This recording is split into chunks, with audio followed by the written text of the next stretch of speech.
الفيلم بيبدأ بواحدة اسمها بيث وصلت كرواتيا من لندن علشان تقضي الويكند مع أعز صاحبتها كيت. سواق التاكسي من هناك اسمه زين وصل لها وساب لها كارت لو احتاجته تاني. كيت مأجرة شقة فخمة جدا مخصوص ودفعت بالكريدت كارت بتاع جوزها السابق جاي، بس دي حكاية هنرجع لها بعدين. دلوقتي البنات بيشربوا شامبانيا وبس جابت لكيت هدية عقد أونيكس أسود اشتريته من على النت، بس أول ما لبسته خرزية منه وقعت. وبعد مكالمة سريعة مع جوزها روب اللي فضل في لندن مع بنتهم الصغيرة، البنات خرجوا يسهروا وفي السكة قابلوا صاحب الشقة سيبستيان. كيت كانت بتضحك وهي بتحكي إنها عايشة على حساب الكريدت كارد بتاع طليقها بعد ما عرفت إنه خانها، وقررت تعيش حياتها بقى وتتعرف على رجالة تانية. بيث كمان قالت إن حياتها مع روب مش ماشية كويس لأنه مختفي تقريبا بقاله سنة، ولما اكتشفوا إن طليق كيت قفل الكارت بيث دفعت الفاتورة وقالت لها ترجعهم لي في البار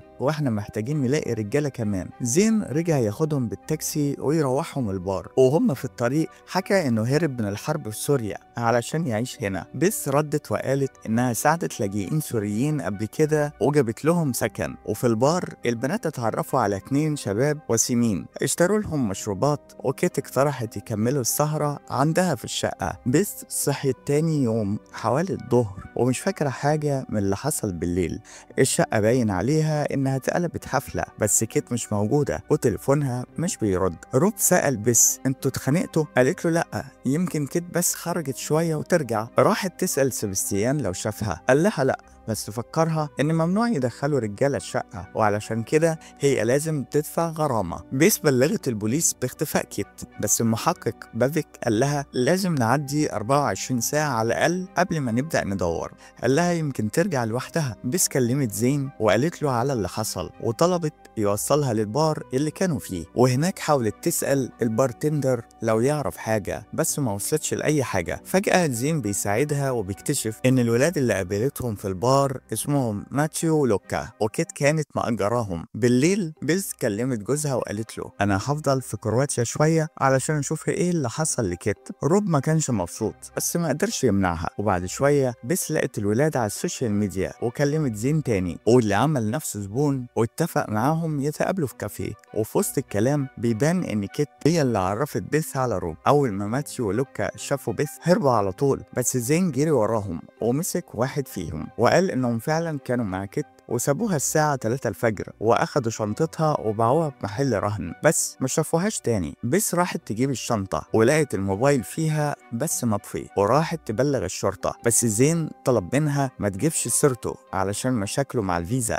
المحققة كوفاك اتفاجئت إن زميلها بافيك ما سجلش بلاغ اختفاء أصلا، وخدت هي القضية بنفسها وبعتت بيث تكشف وتتأكد إنها كويسة. بيث كلمت طليق كيت اللي اسمه جاي وقال لها إنه ما كلمهاش بقاله أسبوعين، يعني اللي كانت كيت بتكلمه في المطعم مش هو. وقال لها كمان إن كيت متعودة تختفي كده فجأة وإنها مش أول مرة. لما رجعت الشقة بيث اكتشفت إن مدة الإيجار خلصت وفي ناس جداد جايين يسكنوا، بس سبستيان عرض عليها تقعد في شقة تانية من بتوعه لحد ما تلاقي صاحبتها وادالها أوضة تحت. وبالليل كانت هتخرج تدور مع زين على كيت، لكن فجأة جوزها روب جه من لندن وساب لهم بنته مع البيبي سيتر. زين مشي وروب عاتب بيث إنها كانت هتركب مع شخص ممكن يكون متورط، بس لما شافها منهارة حضنها ووساها. بعد شوية جالهم خبر إن كيت اتلقت جثتها كانت في المية، بس لسه مش معروف هل هي غرقت ولا اتقتلت. بيس قررت تفضل في كرواتيا لحد نتيجة التشريح، لكن جوزها رجع للندن. بالليل طلبت من بافيك تروح المشرحة علشان تودع كيت، وهي لوحدها مع الجثة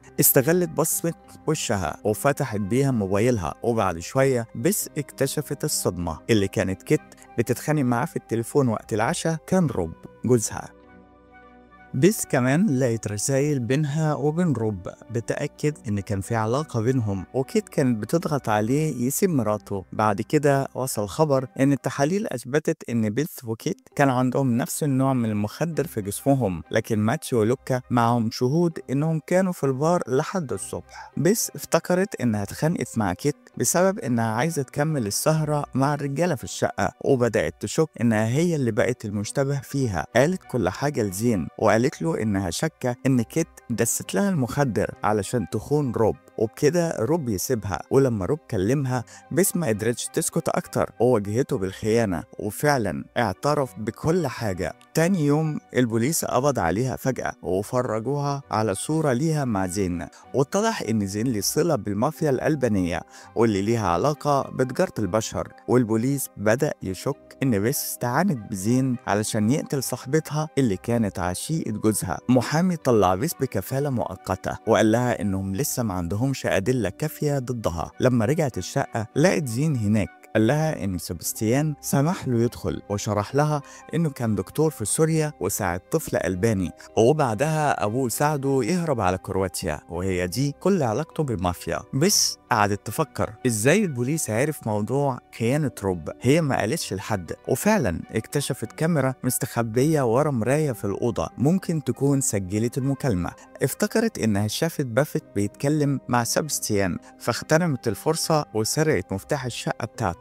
لما دخلت لقت أوضة مراقبة كاملة، شاشات بتعرض تسجيلات من شقق مختلفة. رجعت تشوف تسجيلات ليلة الجمعة ولقيت إنهم رجعوها السرير، وكانت راحت الجاكوزي مع الولاد. ولما دخلت الحمام الولاد سرقوا شنطتها وهربوا. كيت جريت وراهم وخدت تاكسي، بس بعد شوية رجعت في عربية تانية فيها ستيكر مميز على الاكسدام. فجأة سبستيان رجع وبس حاولت تخرج من غير ما يحس. بدأ يتحجج إن الكاميرات للأمان وهو بيحاول يمسح التسجيلات. لما فقد وعيه بس هربت من الشقة وقابلت زين وقالت له إن صاحب العمارة كان بيتجسس على السكان، بس التسجيلات كلها اتشالت ودلوقتي ممكن يتهموها بالاعتداء عليه. بالرقم اللي حفظته من العربية في الفيديو راحوا لموقف التاكسيات. الأخبار بقت بتقول إن بس دلوقتي هربة من العدالة. لقوا السواق اللي خد كيت بعد ما جريت ورا الولاد وقال إنه وصلها لاسم الشرطة، وفجأة البوليس ظهر ومعاهم بافيك واللي عربيته هي اللي كان فيها الاستيكر. زين قرر يشغلهم علشان يدي بس فرصة تهرب.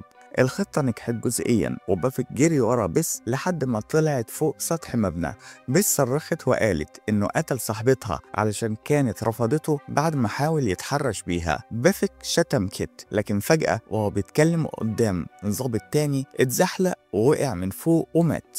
الصبح كوفاك قالت لبس انهم قدروا يسترجعوا جزء من التسجيلات من كاميرات سبستيان وكاميرات في الشارع. التسجيلات اكدت ان بافيك فعلا كلم كيت، ولما رفضت تتكلم معاه ضربها على دماغها ورماها في المية. كوفاك قالت كمان ان بافيك زمان كان شغال في شرطة الآداب وستات كتير اشتكوا منه بس سحبوا شكواهم بعدين. ماتيو ولوكا فعلا خدوا نفس المخدر بس ما أثرش على كيت. بس ودعت زين وشكرته على مساعدته ورجعت للندن بعد ما اتطلقت من روب. وافقت انه يشوف بنتهم في وقت تاني، وفي يوم من الزيارات طلبت منه يرجع لها مفتاح عربيتها، فقال لها بص في جيبي. فتحت الجاكيت ولقت خرزة الأونكس اللي وقعت من العقد اللي كانت جايبته لكيت في كرواتيا، ودخلت الحمام بسرعة علشان تكلم كوفاك. بس روب دخل فجأة وساعتها واجهته، انت قتلت كيت، وورته الخرزة. اعترف وقال لها انه كان خايف تكتشف خيانته وسافر لكيت علشان يترجاها ما تقولش، بس كيت